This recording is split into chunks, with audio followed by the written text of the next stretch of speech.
Well, hello, folks out there in YouTube land. Let's get into this show. All right. Looks like Kirk Herbstreit thinks the Vols are going to change football in a significant way, and he admits he's a fan.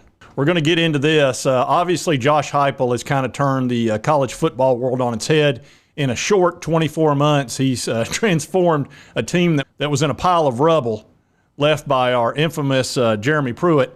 You're a big dummy there. I'm not kidding you. You're a big dummy. And turned him into an 11-2 Orange Bowl winner, national championship contender. You know, really, they had a chance to get in the playoff. They were this close. So Kirk Herbstreit is talking about Josh's offense and really how he moves the ball around and how he thinks that everybody in the country or many, many teams are going to try to mimic or copy the Vols. And we've already seen it with our boy Dabo. Dabo's already admitted that he's going to copy the Vols. He's brought in an offensive coordinator to do so, and his quarterback, Cabe Klubnik, pretty much just came right out and admitted it in an article months ago.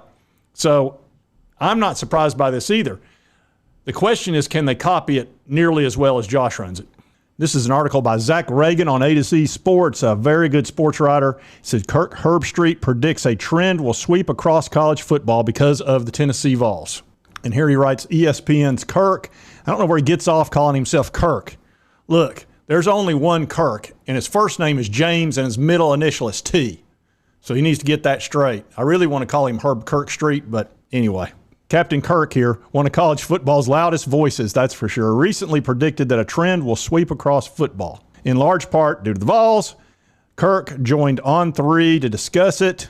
Says he admitted that he's a fan of Heupel's offense before suggesting that more and more programs are going to try to run Tennessee's offense.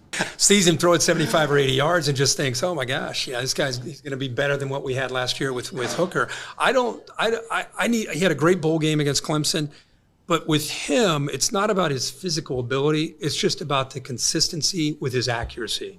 So if he can be what we saw against Clemson, then it's like, here we go. You know, just they were not going to miss a beat. And that offensive style, I'm going to predict right now. Let's see, Oklahoma runs it, a version of it. Ole Miss runs it.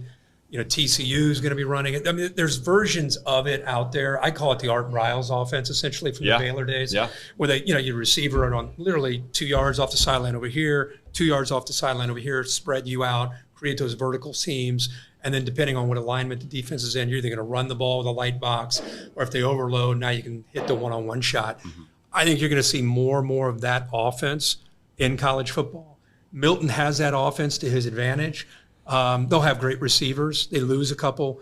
But I think I want to see him be more consistent. Like I said, decision-making and accuracy, we know what he can do with the ball in his hands. It's funny, everybody says that offense is so quarterback-friendly, like it's like a negative thing. Yeah. Like, scores a lot of points. A lot of people are running that offense. I think people are going to start to mimic it. I think a lot of people are going to study what Tennessee did last year, and they're going to try to create those one-on-one. You said you spent a lot of time down in Waco. You know about that offense. As a defensive guy, you're always one man short.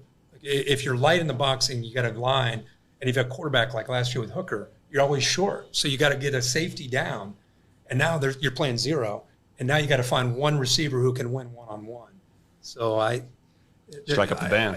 I like that offense. I think you'll see more and more of it this year. Yep, so there you go. Pretty obvious what Kirk Herbstreit thinks, Captain Kirk.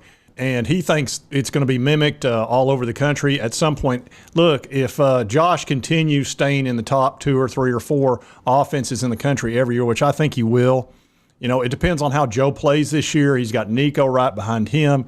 He's going to have a long list of high 4-star, 5-star quarterbacks wanting to come play for the Vols. He's already got one committed for next year in Jake Merklinger, and a 5-star looking hard at him right now in George McIntyre, and, of course, Deuce Knight, who would be, in my opinion, Hendon Hooker 2.0. I mean, he looks just like him on the football field. He runs like the wind. He's got a real nice arm. But, again, you know, it's going to be Josh's choice as to what quarterback he wants. So I fully expect a lot of mimicry out there and people copying the Vols because they're going to want this style of offense. Yeah, it's kind of hard to argue with this right here when their offense under Big Dummy over here was 109th. Josh's first year, he went to 7th in the country with almost 40 points a game from 21, and then 46 points in 2022. Now, they won't be able to match this year because we're not going to get as many plays because they have changed the rules a little bit, and there's not going to be timeouts after each first down. So every team's going to probably score a little bit less because they're just not going to have as many plays. But we're going to be at the top, probably top 5 this year in offense without too much trouble, I would think. And next year, like I say, will be Nico's second year, so I expect him to get right back up to the top again and just stay there for a good long time, because even if you mimic this offense, you're not going to see a team as put together as the Vols are. They are all on the exact same page. You see them line up, man, and they just go, and they all know where to go. The amount of practice they've put into this and perfecting this has been pretty amazing, really. It's dangerous to watch if you're a defense. I would hate to go up against it, because it kind of freaks you out. I mean, all of a sudden, they're just gone again. And the worst thing they do to you is that running game. See, everybody thinks we're so pass happy. We run the ball more than we do pass it, and those little quick, elusive running backs that we have, man, they can just be gone. We ran for over 200 yards against Vanderbilt and had 4 runs over 50 yards, and Vanderbilt was in shock. It was pouring down rain. They were playing the run, but we had them spread out so much, and they had just come off beating Kentucky and Florida, so they were feeling good. And we just burned them to death running the ball. So that's what that offense can do. It can create however it wants to. And the fact that Herbstreit sees it, it's pretty obvious to me. When you're the best at something, you're going to get copied and mimicked. Logical. And as a Carolina Jackpot or Uncle Lou would say, mimic the gimmick. Because they love to call it a gimmick, which, of course, it's not. It's just running an offense incredibly efficiently, spreading you out, and doing it very quickly.